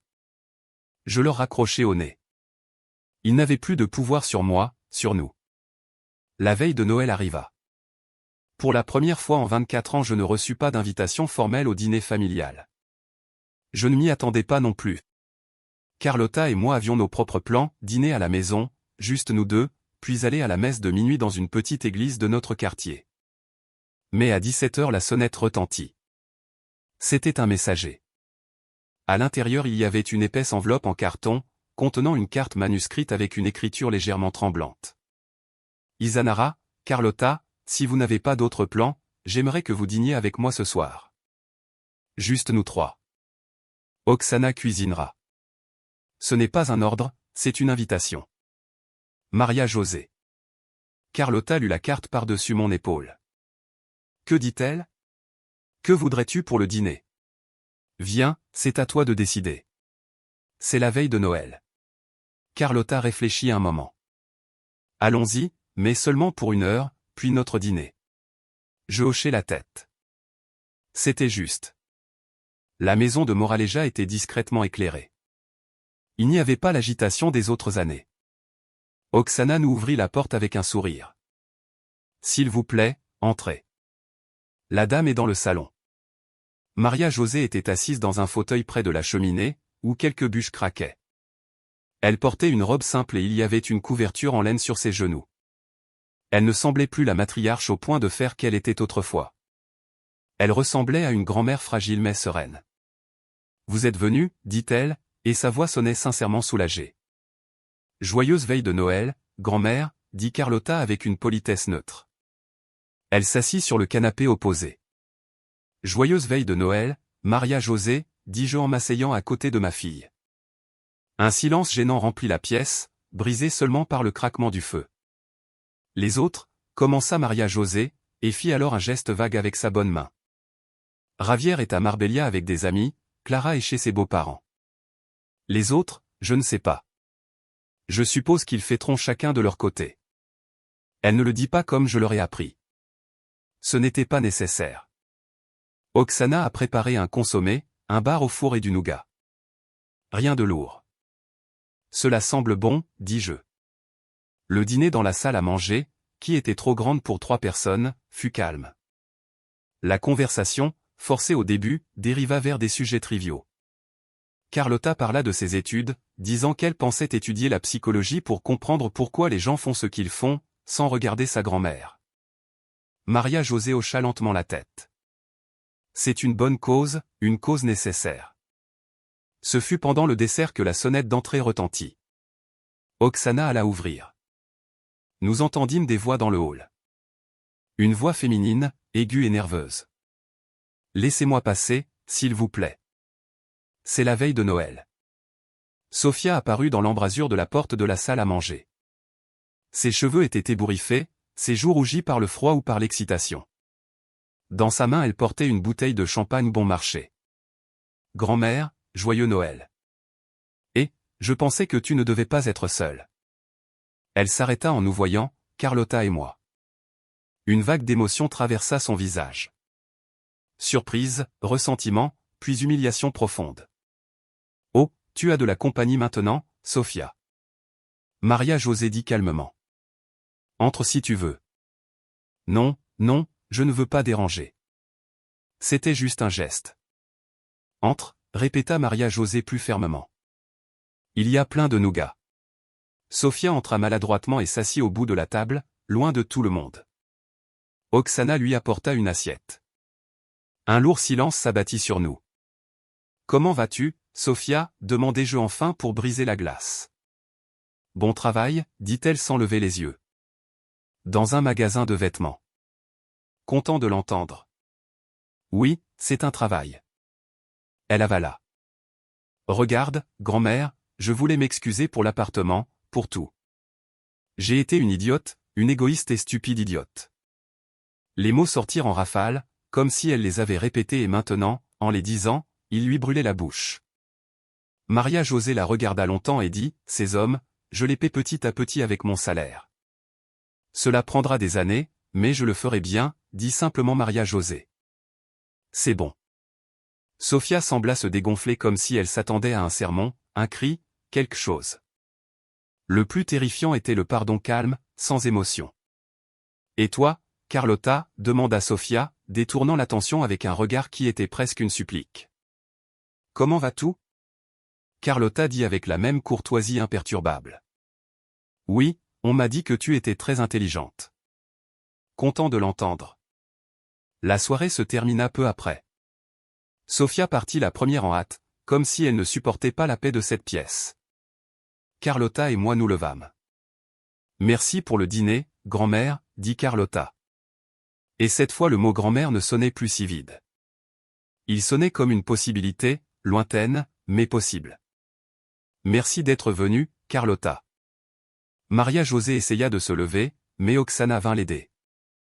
Elle se leva, appuyée sur sa canne. Elle regarda ma fille, puis moi, et guérit un instant. J'ai quelque chose pour Carlotta. Ce n'est pas un cadeau de Noël, c'est autre chose.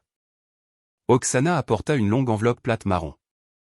Maria-José la donna à Carlotta. Ouvre-la. À l'intérieur il y avait un dessin, un croquis au fusain un peu fané par le temps. Il représentait un jeune homme souriant aux yeux vifs et plein d'humour. C'était Louis. Mon jeune, heureux Louis, avant la maladie, avant tout. C'est ton père, dit Maria-José, sa voix se brisant d'émotion. Je l'ai dessiné moi-même. Il y a plus de 30 ans. Quand il avait ton âge. C'était mon fils et je l'aimais. Malgré tout, je l'aimais et il te ressemble beaucoup, surtout dans les yeux. Carlotta contempla le dessin, ses doigts caressant les lignes douces. Puis elle leva les yeux vers sa grand-mère. Pour la première fois il n'y avait pas de mur dans ses yeux, seulement une tristesse compréhensive. C'est beau. Merci. Ne me remercie pas. J'aurais dû te le donner il y a des années. J'aurais dû te parler de lui, de quel homme bien il était, de combien il t'aurait aimé. Une larme sincère et lourde roula sur sa joue. Je suis désolé, vraiment. Pas à cause de l'argent, mais à cause du temps, à cause des années où j'aurais pu être ta grand-mère et je ne l'ai pas été. Carlotta hocha la tête sans rien dire. Elle ne dit pas, je te pardonne. Ce n'était pas nécessaire. Le dessin dans ses mains était un pont fragile sur un abîme trop large, mais c'était un début. Sur le trajet du retour en voiture, Carlotta ne parla pas. Elle regarda le dessin de son père à la lumière des lampadaires. Ça va, ma chérie? Oui. C'est juste que c'est étrange de la voir comme ça, faible, repentante, elle est presque plus effrayante que quand elle était méchante, parce que maintenant elle est réelle. Oui. Et qu'est-ce que tu vas faire du dessin? L'encadrer, l'accrocher dans ma chambre pour que papa soit présent d'une autre façon. Nous mangeâmes notre dinde froide et notre salade, riant de l'absurdité de la nuit. À 1h du matin nous sortîmes pour une promenade. Les rues de Chambry étaient vides et silencieuses. L'air était froid et propre. Maman, dit Carlotta en prenant mon bras. Penses-tu qu'ils seront un jour une famille normale? Non, ma chérie, mais ça n'a pas d'importance. Nous sommes notre propre famille, et elle est complète. Et grand-mère doit trouver sa paix, et nous pouvons l'aider de loin sans que cela nous fasse mal. C'est un nouvel équilibre, peut-être instable, mais il est à nous. Et les autres Ravière, Clara, Sofia iront leur chemin, et nous, le nôtre, atteindrons notre porte. Avant d'entrer, Carlotta leva les yeux vers le ciel. Il n'y avait pas d'étoiles, seulement la lumière orange de la ville. Sais-tu ce qu'il y a de plus étrange, maman? Quoi? Que je ne leur en veux pas?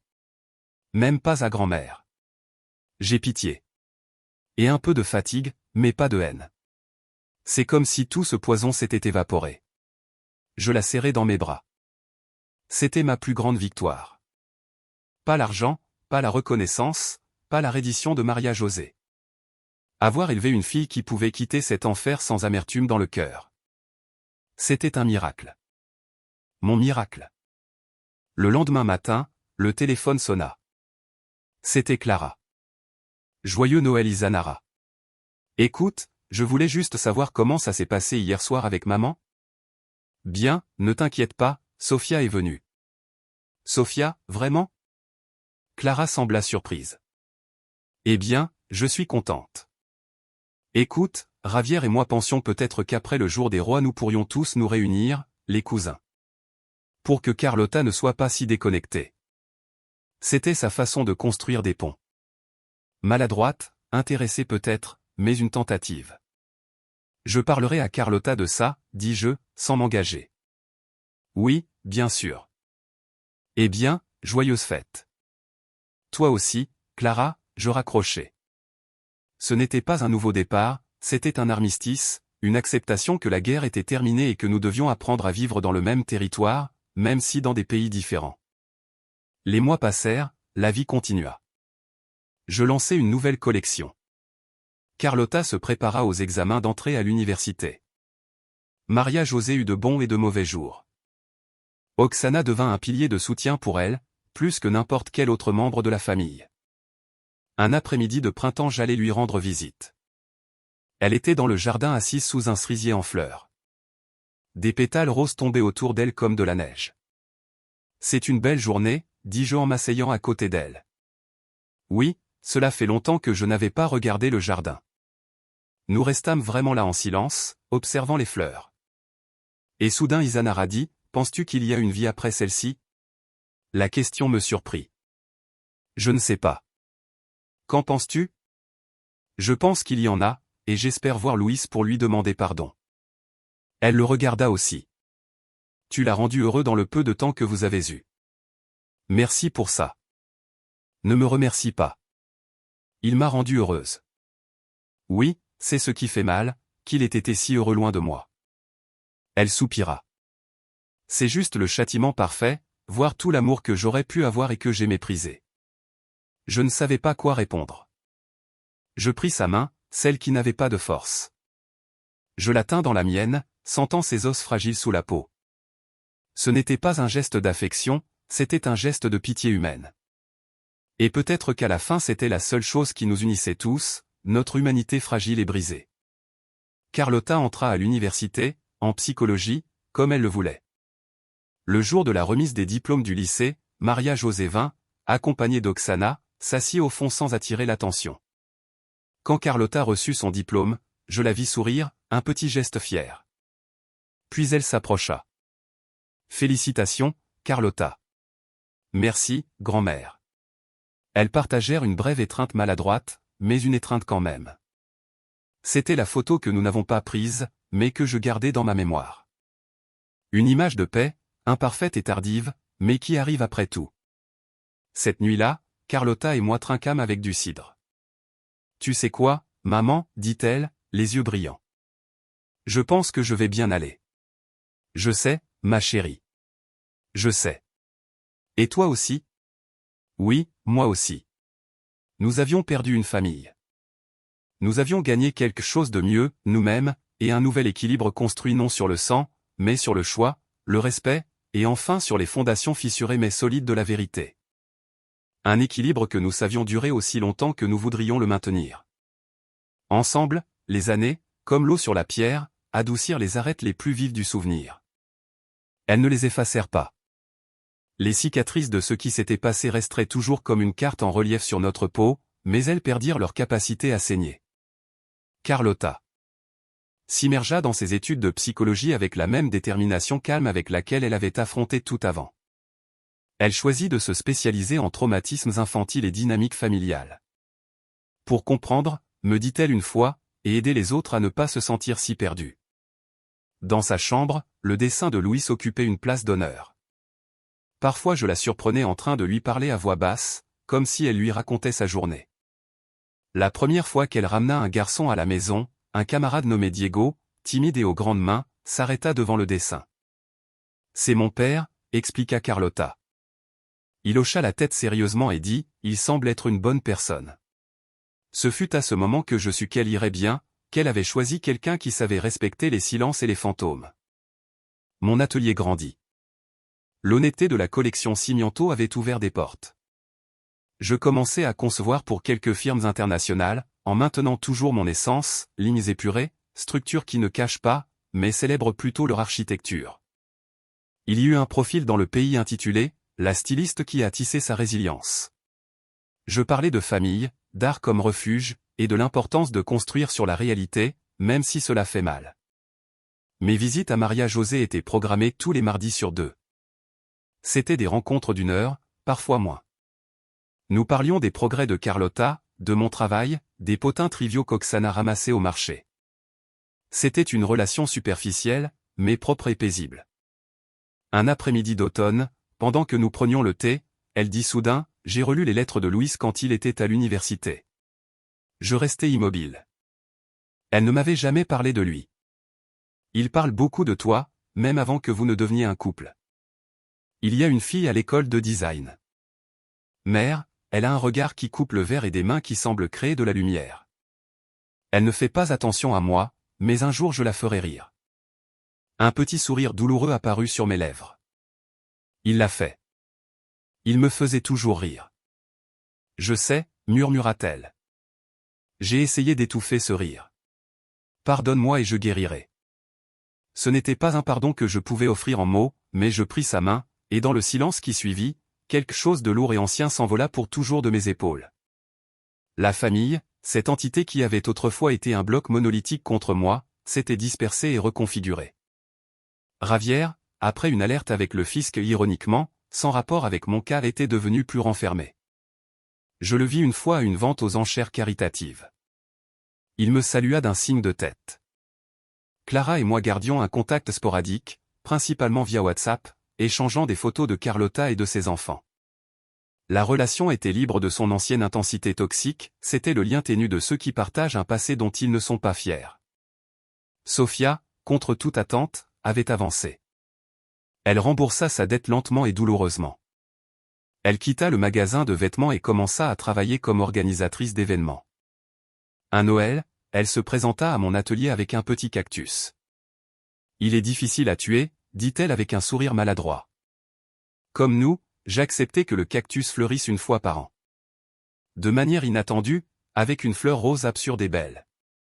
Et puis vint le printemps, quand le cerisier dans le jardin de Maria-Josée éclata à nouveau en fleurs, et elle n'était plus là pour le voir. La fin fut comme elle l'aurait voulu, dans son propre lit avec Oksana lui lisant un article d'ABC à voix basse. Ce fut une nuit calme, un doux blackout comme une bougie quand toute la cire a brûlé. Il n'y eut pas de voyage dramatique à l'hôpital ni de rassemblements familiaux au chevet. Seule Oksana m'appela tôt le matin d'une voix sereine et triste, « Madame Izanara », elle s'est endormie et ne s'est pas réveillée. J'y allai. La chambre sentait la bande et la paix. Elle semblait plus jeune, toutes les rides de colère et d'orgueil lissées par la main indifférente de la mort. Je fermai ses yeux. J'appelai Ravière, Clara, les autres. Il n'y eut pas de crise hystérique, mais un silence respectueux, légèrement maladroit. Le devoir, enfin, les avait réunis. Le testament fut lu dans le cabinet austère du notaire. Tout était pareil, comme promis. 6 parts, une pour chaque petit enfant. Ravière, en tant qu'exécuteur, hocha la tête impassible. Quand le nom de Carlotta fut mentionné, personne ne protesta. Ce fut alors que le notaire s'éclaircit la gorge. La testatrice a inclus une annexe privée, une lettre pour sa belle-fille Izanara Mendoza, et une autre pour sa petite-fille Carlotta Mendoza. Ce n'est pas partie de la succession, c'est personnel. Il me tendit une enveloppe. Celle de Carlotta avait son nom écrit dans la même écriture tremblante que l'invitation de la veille de Noël. J'attendis d'être à la maison avec Carlotta pour l'ouvrir. La mienne disait, « Izanara. Au moment où tu liras cette lettre, j'aurai terminé mon voyage. » Le mien fut longtemps un chemin les plein d'épines que j'ai planté moi-même. Tu fus la première personne qui n'eut pas peur de les tailler, même si elle t'égratignait les mains. Je n'écris pas pour alourdir ta conscience. J'écris pour libérer un peu plus la mienne. L'argent, les appartements, les bijoux ne sont que des choses. Ce que je te donne, ce que je t'ai déjà donné sans le savoir, est plus précieux. Mon fils t'aimait. Et tu as retourné cet amour multiplié dans la personne la plus belle que j'ai jamais connue, ta fille. Pendant des années j'ai été aveugle à ce miracle. Merci de ne pas m'avoir abandonné à la fin, quand je n'avais plus rien à t'offrir sauf ma fragilité. Merci de m'avoir appris, par ton silence éloquent et tes actions claires, que la vraie force ne réside pas dans le fait de dominer, mais dans le choix d'être gentil quand ce n'est pas nécessaire. Prends soin de Carlotta et laisse-la prendre soin de toi. C'est le seul legs qui dure. Avec un respect qui est venu trop tard, Maria-Josée. Carlotta pleura en lisant la sienne. Elle ne me la montra pas, mais après un moment, elle la résuma, elle me dit qu'elle avait appris à m'aimer trop tard, mais que l'amour, bien que tardif, était réel. Et elle me demanda de prendre soin du cerisier.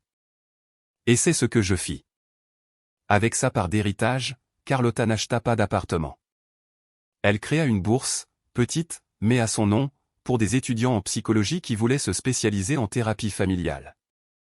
Pour que l'argent des mensonges paie la vérité des autres, dit-elle. Elle investit le reste. Moi, de mon côté, je continuais ma vie. Le vide laissé par Maria-Josée n'était pas celui d'une mère ou d'une amie. C'était celui d'une adversaire respectée, un nœud qui, une fois dénoué, avait laissé le fil plus lâche, plus long.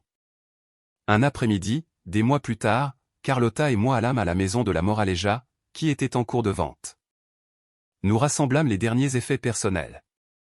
Dans le jardin, le cerisier était couvert de feuilles vertes. Carlotta s'agenouilla et sortit une petite pelle. De son sac à dos, elle sortit une petite pousse, une bouture qu'elle avait enracinée d'une branche de ce même arbre. « Que fais-tu ? » ?»« Nous ne pouvons pas prendre l'arbre, mais nous pouvons en prendre une partie. Je la planterai dans la cour de l'université ou dans un parc, quelque part où elle pourra pousser et où les gens pourront s'asseoir à son ombre sans connaître l'histoire derrière elle. » Pendant qu'elle finissait soigneusement, je restais à regarder la maison, maintenant vide et silencieuse. Je ne ressentis pas de tristesse. Je ressentis qu'un énorme, lourd et souvent douloureux cycle se refermait enfin, non avec un bang, mais avec le geste doux d'une jeune femme plantant un arbre. Aujourd'hui, 5 ans plus tard, j'écris ceci depuis mon nouvel atelier plus grand donnant sur un parc. Carlotta est maintenant psychologue, elle a son propre cabinet modeste, mais accueillant. Parfois elle m'appelle après une séance particulièrement difficile.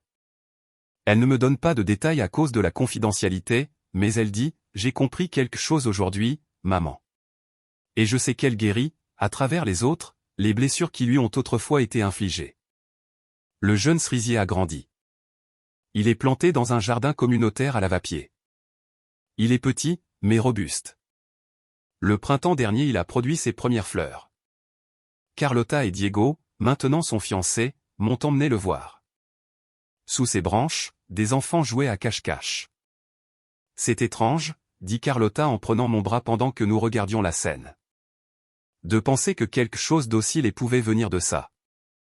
Cela ne venait pas de la laideur, ma chérie, la corrigeai-je en caressant sa main.